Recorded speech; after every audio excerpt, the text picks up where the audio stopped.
Hello students,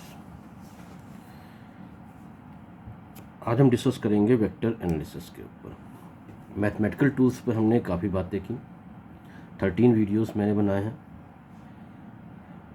physics को पढ़ने और समझने के लिए जितनी रिक्वायरमेंट मैथमेटिकल टूल्स की है उतनी ही रिक्वायरमेंट वेक्टर की भी है, तो हमें वेक्टर को ज़्यादा समझना पड़ेगा यहाँ पर। अब अभी तक आपने फिजिकल क्वांटिटीज़ के बारे में पढ़ा है, तो फिजिकल क्वांटिटीज़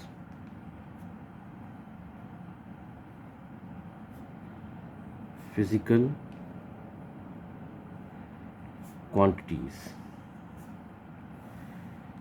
क्वांटिटीज़ किन्हें कहते हैं?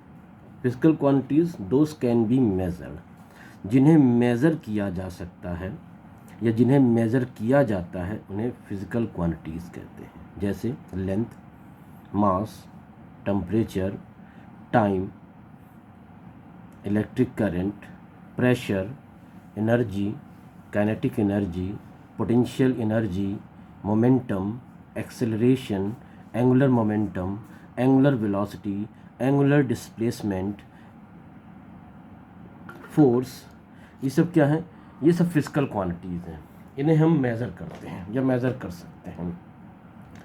किसी फिजिकल क्वांटिटी को रिप्रेजेंट करने के लिए कम से कम हमें दो चीज़ों की रिक्वायरमेंट होती है। पहली होती है न्यूमेरिकल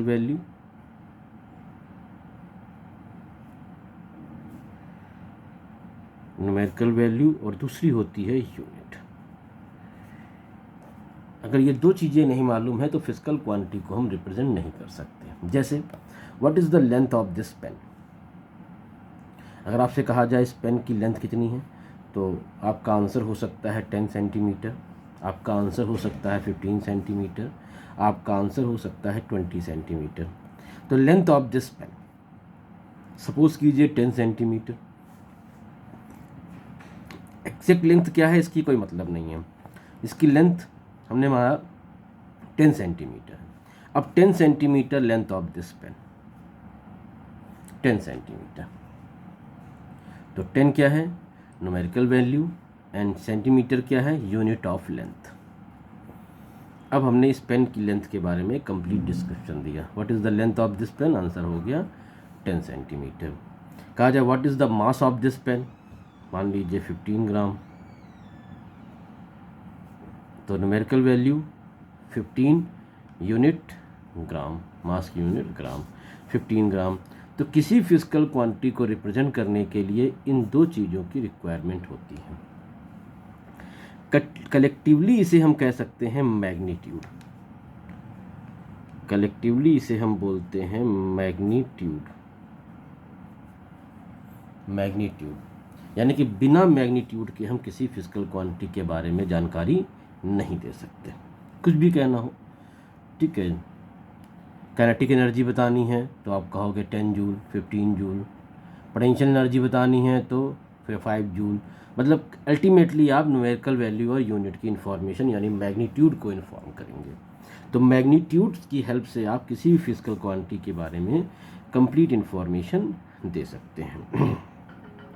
कुछ फिजिकल क्वांटिटीज़ ऐसी हैं जिनमें केवल मैग्नीट्यूड से काम नहीं चलता। जैसे कहा जाए पोजीशन।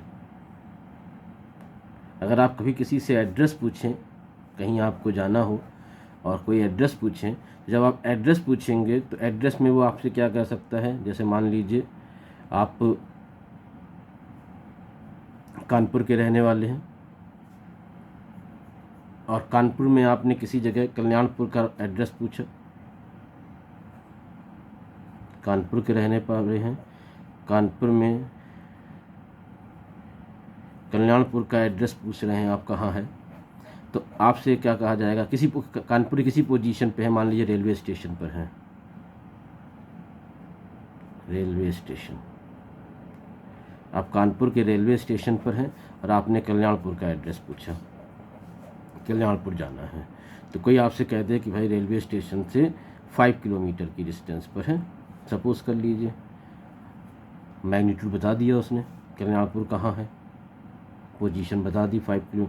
लेकिन आप इवन देन इस मैग्नीट्यूड को जानने के बाद भी कल्याणपुर नहीं पहुंच सकते जब तक आपको डायरेक्शन की जानकारी ना दी जाए कि किस डायरेक्शन में आपको जाना है। तो कभी कभी क्या होता है, फिजिकल क्वांटिटीज़ को रिप्रेजेंट करने के लिए या कंप्लीटली डिस्क्राइब करने के लिए हमें मैग्नीट्यूड की तो रिक्वायरमेंट होती ही होती है, साथ में डायरेक्शन की भी रिक्वायरमेंट होती है। ठीक है, तो magnitude as well as direction दोनों चाहिए। तो अल्टीमेटली ये रिजल्ट आया कि कुछ फिजिकल क्वांटिटीज़ ऐसी हैं जिनको कम्प्लीटली रिप्रेजेंट करने के लिए, कम्प्लीटली डिस्क्राइब करने के लिए केवल मैग्नीट्यूड से काम चल जाएगा, लेकिन कुछ फिजिकल क्वांटिटीज़ ऐसी होती हैं जिन्हें कम्प्लीटली डिस्क्राइब करने के लिए magnitude as well as direction दोनों चाहिए। तो मैग्नीट्यूड भी चाहिए और डायरेक्शन भी चाहिए। ठीक है, डायरेक्शन, पहले हम डायरेक्शन पर भी बात कर लें। डायरेक्शन होती क्या चीज़ है, यही क्या कितनी डायरेक्शंस होती हैं। जनरली लोग कहते हैं 4 डायरेक्शंस हैं, east west north south, but actual में मेन 10 डायरेक्शन है। Mainly there are 3 directions. ये हमने प्लेन ऑफ पेपर है, ये प्लेन ऑफ पेपर है, हॉरिजॉन्टल प्लेन है। हॉरिजॉन्टल का मतलब होता है पैरेलल टू अर्थ सरफेस, और वर्टिकल का मतलब होता है परपेंडिकुलर टू अर्थ सरफेस। तो parallel to earth surface and perpendicular to earth surface, दो चीज़ें ध्यान रखनी हैं। पर पैरेलल टू अर्थ सरफेस मतलब horizontal, perpendicular to earth surface मतलब वर्टिकल। तो हॉरिजॉन्टल प्लेन में 8 मेन डायरेक्शन है। हॉरिजॉन्टल प्लेन ध्यान रखिएगा बेटा, horizontal plane east west north south, ये इसी तरह से पेपर में बनाई जाती हैं। ठीक है, आप जिस जगह पर हो वहाँ पे ईस्ट कहाँ है इससे कोई मतलब नहीं। पेपर पे हमेशा ईस्ट राइट बनेगा, वेस्ट लेफ्ट में रहेगा, नॉर्थ ऊपर रहता है, साउथ नीचे रहता है। ठीक है, लेकिन ये हॉरिजॉन्टल प्लेन में है। ठीक है, इनके बीच में 45 डिग्री के एंगल्स पर, ये 45 डिग्री के एंगल्स पर ये नॉर्थ ईस्ट, ये नॉर्थ वेस्ट, ये साउथ वेस्ट, ये साउथ ईस्ट, ये 4 और हो गई। ये 45 डिग्री के एंगल्स पर हैं। टोटल ये 8 हो गई। तो 8 मेनली 8 डायरेक्शंस हैं इन हॉरिजॉन्टल प्लेन में। इसके सिवा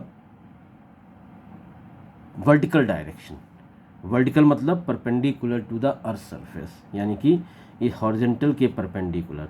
तो वर्टिकली अपवर्ड जाएंगे, एक वर्टिकली अपवर्ड डायरेक्शन, एक vertically downward direction. Vertically upward paper के केस में आउटवर्ड एंड इनवर्ड, एक आउटवर्ड जो बाहर आ रही है ऐसे वर्टिकली होनी चाहिए, और एक इनवर्ड जो पेपर के अंदर जा रही है इनवर्ड। तो आउटवर्ड इनवर्ड ये 2 और हो सकती हैं, तो यहाँ मेंशन कर देते हैं।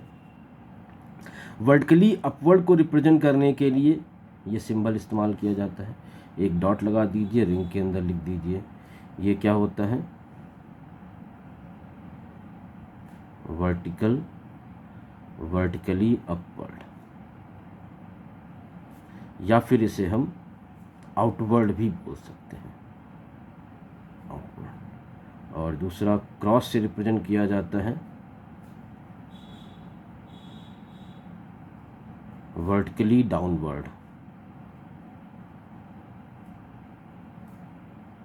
इसे इनवर्ड से भी रिप्रेजेंट किया जाता है, वर्टिकली इनवर्ड, वर्टिकली आउटवर्ड, इस तरह से हम रिप्रेजेंट कर सकते हैं। तो वर्टिकली अपवर्ड, वर्टिकली, तो ये 10 मेन डायरेक्शंस हैं। ठीक है, मेनली 10 डायरेक्शंस हैं, ईस्ट वेस्ट नॉर्थ साउथ। ठीक है, north east north west south east south west 45 degree angle पर है नॉर्थ ईस्ट वगैरह। और vertical upward and vertical downward, vertical upward vertically upward direction में, वर्टिकली डाउनवर्ड। ठीक है, इसे पेपर के केस में आउटवर्ड और इनवर्ड भी कह दिया जाता है। इसके सिवा जब भी आप डायरेक्शन बताएंगे तो एंगल से बताएंगे।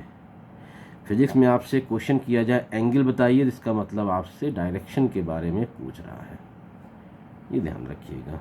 जैसे हमने कहा ये एक डायरेक्शन, ये भी एक डायरेक्शन बिल्कुल है। मान लीजिए ये 30 डिग्री के एंगल पर है फ्रॉम ईस्ट, तो ये डायरेक्शन 30 डिग्री एंगल पर है फ्रॉम ईस्ट।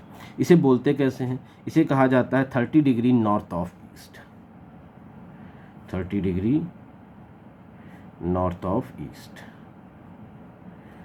ठीक है, नॉर्थ ऑफ ईस्ट मतलब ईस्ट से नॉर्थ की तरफ 30 डिग्री के एंगल पर है। ठीक है, ये बताना जरूरी होता है, समझ नहीं पाएंगे कि 30 डिग्री अगर आ जाए फ्रॉम ईस्ट तो इधर भी हो सकता है और इधर भी हो सकता है।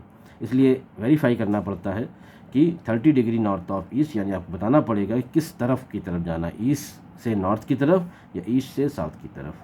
ठीक है, 30 डिग्री नॉर्थ ऑफ ईस्ट अगर ये बोल देंगे, मान 30 डिग्री ये भी है तो ये हो जाएगी 30 degree south of east,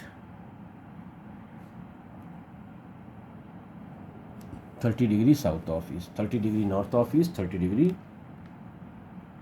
south of east. तो ये डायरेक्शन और मैग्नीट्यूड की बात है। तो किसी फिजिकल क्वांटिटी को रिप्रेजेंट करने के लिए कम से कम मैग्नीट्यूड का होना तो ज़रूरी है। मैग्नीट्यूड में दो चीज़ें इन्वॉल्व होती हैं, न्यूमेरिकल वैल्यू एंड यूनिट। ठीक है, और कुछ फिजिकल क्वांटिटीज़ ऐसी हैं जिनको केवल मैग्नीट्यूड की हेल्प से रिप्रेजेंट नहीं किया जा सकता। उसको रिप्रेजेंटेशन के लिए हमें क्या करना पड़ता है कि हमें डायरेक्शन को इन्वॉल्व करना पड़ता है। तो कुछ फिजिकल क्वांटिटी कैटेगराइजेशन हो गया कि कुछ फिजिकल क्वांटिटीज़ ऐसी हैं जिन्हें कम्प्लीटली डिस्क्राइब करने के लिए मैग्नीट्यूड से काम चल जाएगा। कुछ फिजिकल क्वांटिटी ऐसी हैं जिनको कम्प्लीटली डिस्क्राइब करने के लिए मैग्नीट्यूड के साथ साथ डायरेक्शन को भी बताना पड़ेगा। तो डायरेक्शन क्या होती है, इस पर हमने बात कर ली। अब फिजिकल क्वांटिटीज़ को डायरेक्शन के बेस पर मेनली 2 कैटेगरीज में डिवाइड किया गया है। तो फिर से हम इसको लिखते हैं,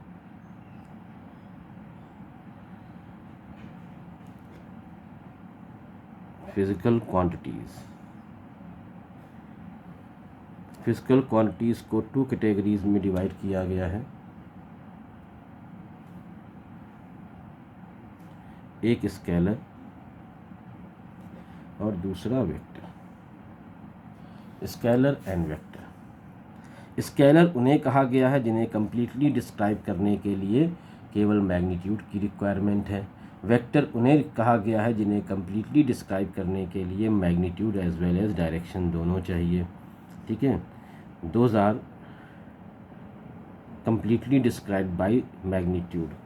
ठीक है, या दोज हैव मैग्नीट्यूड ओनली, ये भी कह सकते हैं, those have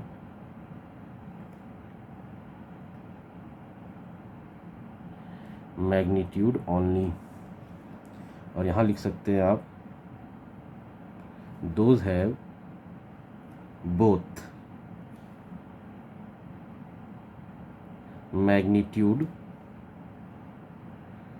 as well as direction, magnitude as well as direction. तो स्केलर उन्हें कहा जाता है जो मैग्नीट्यूड पजेस करते हैं, वेक्टर उन्हें कहा जाता है जो magnitude as well as direction both possess करते हैं। इनके एग्जाम्पल्स लिख सकते हैं जैसे मास को कम्प्लीटली रिप्रेजेंट करने के लिए केवल मैग्नीट्यूड से काम चल जाता है। ठीक है, इलेक्ट्रिक करंट, ठीक है, प्रेशर, टेम्परेचर, ये सब क्या है, स्केलर फिजिकल क्वांटिटीज़ हैं। वेक्टर में आता है फोर्स, वेलोसिटी, एक्सेलरेशन, ठीक है, मोमेंटम, ये सब वेक्टर क्वांटिटीज़ हैं। और आगे एग्जांपल्स क्लियर करेंगे आपको। फिलहाल तो ये ध्यान रखिए कि स्केलर और वेक्टर फिजिकल क्वांटिटीज़ को फिलहाल 2 कैटेगरीज में डिवाइड किया गया है, स्केलर वेक्टर। स्केलर जिन्हें कम्प्लीटली रिप्रेजेंट करने के लिए मैग्नीट्यूड चाहिए, डायरेक्शन की रिक्वायरमेंट नहीं है, डायरेक्शन है भी तो रिक्वायरमेंट नहीं है। और वेक्टर जिनमें कम्प्लीटली रिप्रेजेंट करने के लिए magnitude as well as direction दोनों की रिक्वायरमेंट होती है, बिना इनके काम नहीं चल सकता।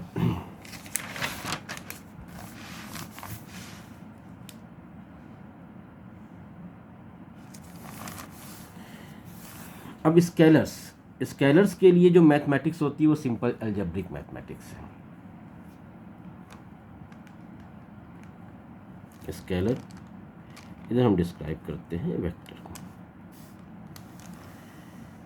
स्केलर के लिए जो मैथमेटिक्स है वो सिंपल सी मैथमेटिक्स है। एक स्केलर में दूसरे स्केलर को ऐड करेंगे, स्केलर मिलेगा। एक स्केलर में दूसरे स्केलर को सब्ट्रैक्ट करेंगे, स्केलर मिलेगा। एक स्केलर में दूसरे स्केलर को मल्टीप्लाई करेंगे तो स्केलर मिलेगा। और एक स्केलर में दूसरे स्केलर को डिवाइड करेंगे तो भी स्केलर मिलेगा। तो जो 4 बेसिक मैथमेटिक्स हैं, जो 4 बेसिक ऑपरेशंस हैं, सब्ट्रैक्शन, मल्टीप्लिकेशन एंड डिवीज़न, वो स्केलर के साथ एप्लीकेबल हैं और सिंपल अलजेब्रिक मैथमेटिक्स का इस्तेमाल किया जाता है। वेक्टर के साथ थोड़ा अलग है और इस चैप्टर में हमको वेक्टर के बिहेवियर पर ही एनालाइज करना है। ध्यान रखिएगा, एक वेक्टर को दूसरे वेक्टर से ऐड करेंगे तो वेक्टर मिलेगा, एक वेक्टर को दूसरे वेक्टर से सब्ट्रैक्ट करेंगे तो वेक्टर मिलेगा, एक वेक्टर को दूसरे वेक्टर से मल्टीप्लाई करेंगे तो आपको स्केलर भी मिल सकता है या फिर वेक्टर भी मिल सकता है। जब स्केलर मिलेगा तो कह दिया जाएगा डॉट प्रोडक्ट है, और जब वेक्टर मिलेगा तब कह दिया जाएगा क्रॉस प्रोडक्ट है, जिस पर हम आगे इसी चैप्टर में डिस्कस करेंगे। ध्यान रखिएगा, वेक्टर से डिवीज़न पॉसिबल नहीं होता, नॉट पॉसिबल, ये लिखा हुआ है नॉट पॉसिबल। तो वेक्टर से डिवीज़न पॉसिबल नहीं है, वेक्टर से डिवीज़न नहीं किया जाता, मतलब कोई भी ऐसा एनालाइजेशन नहीं करेंगे जहाँ वेक्टर से डिवीज़न हो रहा हो। और कुछ बातें, जैसे एक स्केलर में एक वेक्टर को ऐड करें, कभी नहीं होगा, ऐसा पूरी फिजिक्स में कहीं नहीं हो सकता। एक वेक्टर में स्केलर ऐड करें तो भी नहीं होगा, एक वेक्टर में स्केलर को माइनस करें तो भी नहीं हो सकता, और स्केलर माइनस वेक्टर करें तो ये भी मैथमेटिक्स पॉसिबल नहीं है। ये सारी मैथमेटिक्स नॉट पॉसिबल। जो नॉट पॉसिबल है उसमें कोई भी ज़बरदस्ती नहीं करेंगे, कोई भी अलग तरीका या कोई भी मैथमेटिक्स डेवलप करने की कोशिश नहीं करेंगे। ये नहीं होता है, नहीं हो सकता। स्केलर में वेक्टर से मल्टीप्लाई करेंगे तो वेक्टर मिल जाएगा, वेक्टर में स्केलर से मल्टीप्लाई करेंगे तो भी आपको वेक्टर मिल जाएगा,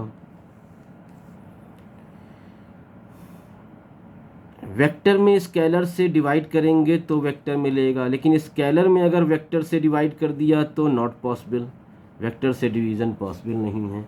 ये कुछ मैथमेटिक्स है वेक्टर के रिगार्डिंग, ठीक है। वेक्टर से वेक्टर को ऐड करना, वेक्टर से वेक्टर को सेपरेट करना, वेक्टर से वेक्टर को मल्टीप्लाई करना, और ये 2 चीज़ें, ये इतना ही आपको ध्यान रखना है, इनके मल्टीप्लिकेशन और ये इनके division.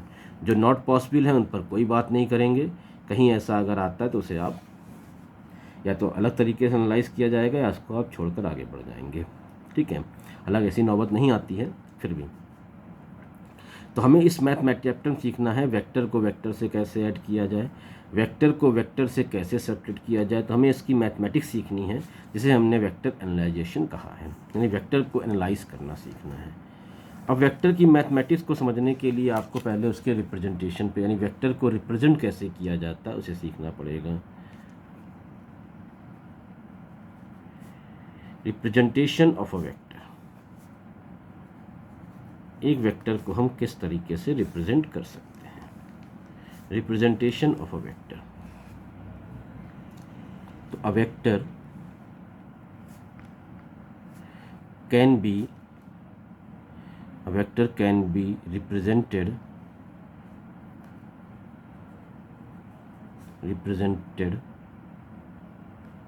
by an arrow, capital लिख देते हैं। एक वेक्टर को एक एरो की हेल्प से रिप्रेजेंट किया जाता है। Vector can be represented by an arrow, एक वेक्टर को एक एरो की हेल्प से रिप्रेजेंट किया जाता है। एरो समझते होंगे आप लोग, ये इस तरह से एरो बनाया जाता है। एक वेक्टर को एरो की हेल्प से रिप्रेजेंट करते हैं। इसमें जो जहाँ से वेक्टर शुरू होता है, ये वाला पॉइंट, इसे इनिशियल पॉइंट बोलते हैं। Initial point of the vector यानी इनिशियल पॉइंट, कुछ लोग इसे टेल भी बोलते हैं। जहाँ पर वेक्टर फिनिश होता है, कंप्लीट होता है, उसे final point of the vector कहा जाता है। फाइनल पॉइंट, या इसे कुछ लोग हेड भी बोलते हैं, final point of the vector कहा जाता है। इस एरो की जो लेंथ होती है, ये लेंथ ऑफ द वेक्टर, तो लेंथ ऑफ द वेक्टर, ये जो एरो की लेंथ है, ये वेक्टर है, इसकी जो लेंथ होगी वो मैग्नीट्यूड ऑफ द वेक्टर को बताती है। क्या बताती है?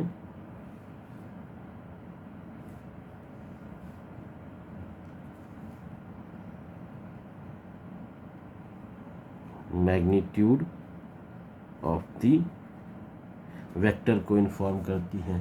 लेंथ ऑफ द वेक्टर, ये जो लेंथ है इसकी, इसे हम मैग्नीट्यूड ऑफ द वेक्टर कहते हैं। और ये जो एरो लगा हुआ है ये वेक्टर की डायरेक्शन को बताता है। डायरेक्शन ऑफ द वेक्टर, ये वेक्टर की डायरेक्शन को बताता है। ये हमें इम्पॉर्टेंट पॉइंट्स, एक वेक्टर को हम एक एरो की हेल्प से रिप्रेजेंट करते हैं और उस एरो का कौन सा पार्ट हमें क्या इन्फॉर्मेशन देगा वो मैंने लिख दिया है। Initial point of the vector, यानी वेक्टर जहाँ से शुरू होता है। Final point of the vector, जहाँ पर वेक्टर फिनिश होता है। इस वेक्टर की जो लेंथ है, इस एरो की जो लेंथ है उसे वेक्टर की लेंथ या मैग्नीट्यूड ऑफ द वेक्टर कहा जाता है। और एरो का जो साइन ये बना हुआ है ये वेक्टर की डायरेक्शन के बारे में बात करता है। ठीक है, इसका एक एग्जाम्पल समझ लीजिए।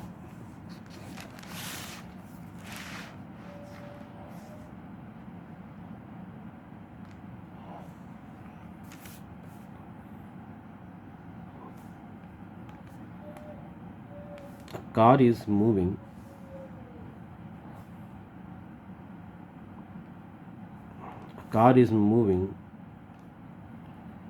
with velocity 20 meter per second towards north east। ये हमने एक एग्जाम्पल लिया यहाँ पर। Car is moving with velocity 20 metre per second towards north east. ये 20 मीटर पर सेकेंड, वेलोसिटी एक वेक्टर क्वांटिटी है, इसका मैग्नीट्यूड 20 मीटर पर सेकेंड और डायरेक्शन नॉर्थ ईस्ट। ये मैग्नीट्यूड और ये हो गया डायरेक्शन। ये मैग्नीट्यूड और ये मिल जाता है आपको direction, magnitude and direction. Magnitude कितना है 20 मीटर पर सेकेंड और डायरेक्शन क्या है नॉर्थ ईस्ट। अब इसे रिप्रेजेंट कैसे किया जाए, तो वेक्टर को रिप्रेजेंट करने का तरीका क्या बताया, एरो। अब इसे एरो की फॉर्म में कैसे लाया जाए, तो एरो में तो लेंथ होती है, यहाँ पे मीटर पर सेकेंड है, तो एक स्केलिंग की जाती है, एक स्केल कंसीडर किया जाता है। स्केलिंग क्या की जाती है, ये स्केलिंग अपनी मर्जी से कर सकते हैं और करते ही हैं। ठीक है, जैसे मान लीजिए ने मान लिया 4 metre per second is 1 centimetre, ये हमने स्केलिंग कर ली। ठीक है, 4 metre per second is equal to 1 centimetre. इसका मतलब यह हुआ जाकर कि अगर हम एक 1 सेंटीमीटर की लाइन अगर हम ड्रॉ करेंगे तो ये 4 मीटर पर सेकेंड को रिप्रेजेंट करेगा। 1 सेंटीमीटर की लाइन खींचेंगे तो क्या रिप्रेजेंट करेगा, 4 मीटर पर सेकेंड को रिप्रेजेंट करेगा। अगर 2 सेंटीमीटर की लाइन खींच देंगे तो क्या रिप्रेजेंट करेगा, 8 मीटर पर सेकेंड को रिप्रेजेंट करेगा। मतलब लाइन की हेल्प से हम वेक्टर के मैग्नीट्यूड को रिप्रेजेंट कर रहे हैं। और अगर 3 सेंटीमीटर की लाइन खींचेंगे तो क्या रिप्रेजेंट करेगा, ये 12 मीटर पर सेकेंड को रिप्रेजेंट करेगा। 1 सेंटीमीटर 4 है तो 2 सेंटीमीटर 8 होगा, 3 सेंटीमीटर 12 होगा। ठीक है, और अगर 4 सेंटीमीटर की लाइन खींचेंगे तो क्या रिप्रेजेंट करेगा, 16 मीटर पर सेकेंड। और अगर 5 सेंटीमीटर की लाइन खींच दें तो 20 मीटर पर सेकेंड। 5 सेंटीमीटर की लाइन खींचे तो 20 मीटर पर सेकेंड। अब यहाँ पर हमारे पास जो मैग्नीट्यूड है ये 20 मीटर पर सेकेंड का, ये रिप्रेजेंट हो जाएगा 5 सेंटीमीटर की लाइन खींचने से। अगर हमने स्केलिंग की है 4 metre per second is equal to 1 centimetre. Scaling अपनी मर्जी से की जाती है। आप चाहते तो 5 मीटर पर सेकेंड को 1 सेंटीमीटर मानकर काम करते, आप चाहते तो 10 मीटर पर सेकेंड को 1 सेंटीमीटर मानकर काम करते। जैसा मर्जी हो वैसा स्केल सिलेक्ट कीजिए, बस ध्यान रखना है कि वेक्टर कॉपी पे रिप्रेजेंट हो जाना चाहिए। मतलब ऐसा स्केल नहीं मान लिया आपने 1 metre per second is equal to 1 centimetre, तो 20 metre per second is equal to 20 centimetre, तो आपको 20 सेंटीमीटर की लाइन खींचनी पड़ेगी जो इस पेपर से ही बाहर निकल जाएगी। तो ऐसा नहीं करना होता है। कोशिश की जाती है कि हमारा डायग्राम एक सुटेबल पैटर्न में, एक छोटा सा डायग्राम बने जो कि समझ में भी आए और हमारा पर्पस भी पूरा हो जाए। तो स्केलिंग हमने की है 4 मीटर पर सेकेंड की। अभी एक एग्जाम्पल और ले लेंगे तो और क्लियर हो जाएगा। तो 4 metre per second is equal to 1 centimetre, तो 20 metre per second is equal to 5 centimetre. मतलब ये हुआ कि अगर 5 सेंटीमीटर की हम एक लाइन खींचेंगे तो ये 20 मीटर पर सेकेंड को रिप्रेजेंट करेगा। ठीक है, एक चीज़। अब दूसरा आता है डायरेक्शन, नॉर्थ ईस्ट। मतलब जो लाइन खींचनी है वो आपको नॉर्थ ईस्ट डायरेक्शन में खींचनी है। तो पहले उसके लिए फ्रेम बना लीजिए, चाहे छोटा सा बना लीजिए चाहे बड़ा सा बना लीजिए, एक बनाना पड़ता है थोड़ा सा शुरुआत में, उसके बाद आप समझ जाएंगे तो कोई इशू नहीं आएगा। East, west, north, south. अब नॉर्थ ईस्ट कहा है, मतलब ये 45 degree from east, 45 degree from north. तो इस डायरेक्शन में 5 सेंटीमीटर की लाइन खींच लीजिए स्केल से मेज़र करके। स्केल की हेल्प से ये ड्रॉ की जाएगी 5 सेंटीमीटर, 1 2 3 4 5। ठीक है, तो ये इनिशियल पॉइंट, और फाइनली क्या करिए, एक वेक्टर रिप्रेजेंट कर दीजिए। देखिए वेक्टर किस डायरेक्शन में आ गया, एरो किस डायरेक्शन में आ गया, ये आ गया नॉर्थ ईस्ट डायरेक्शन में। तो ये हमारे पास रिप्रेजेंटेशन हो गया 20 metre per second north east. ये वेक्टर का रिप्रेजेंटेशन हो गया। ये इनिशियल पॉइंट हो गया, ये फाइनल पॉइंट हो गया।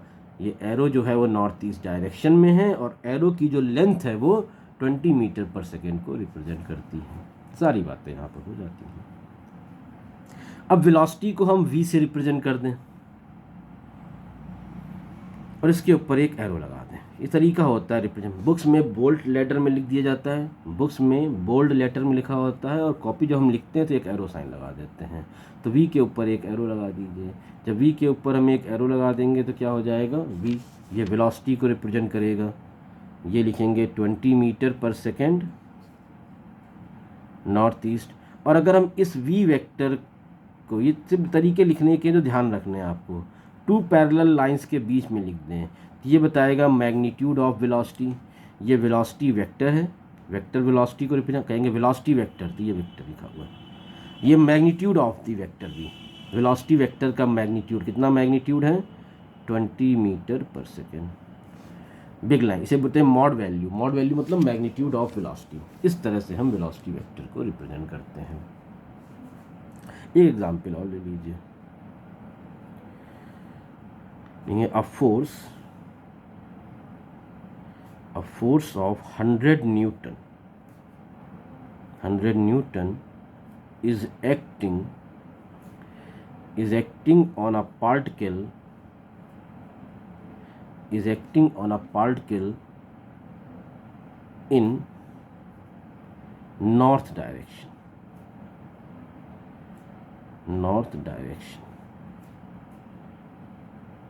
Draw it vector diagram.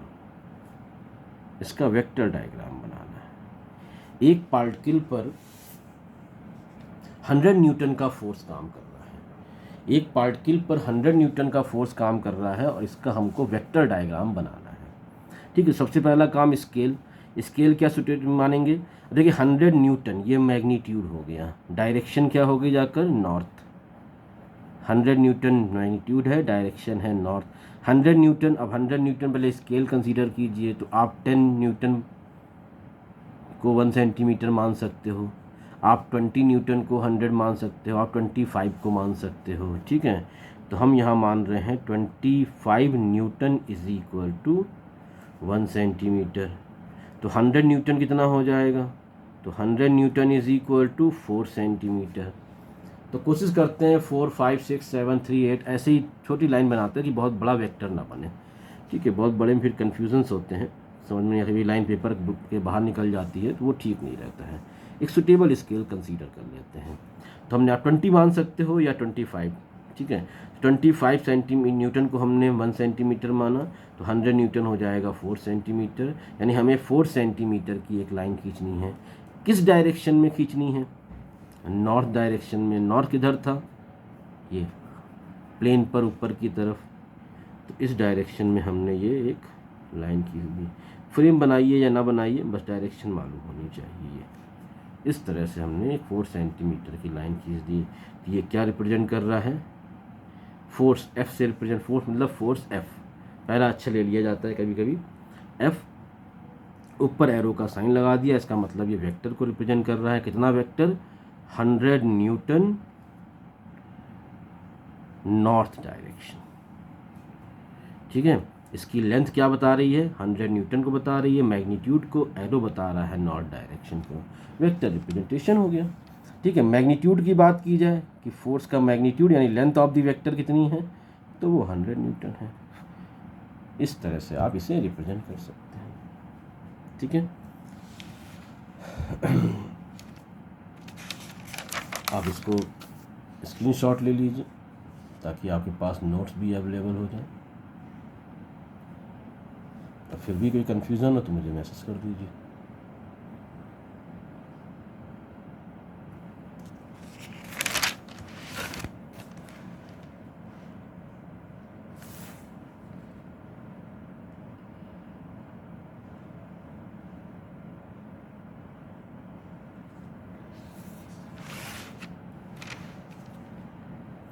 ये मैंने वेक्टर का पहला वीडियो बनाया है आज।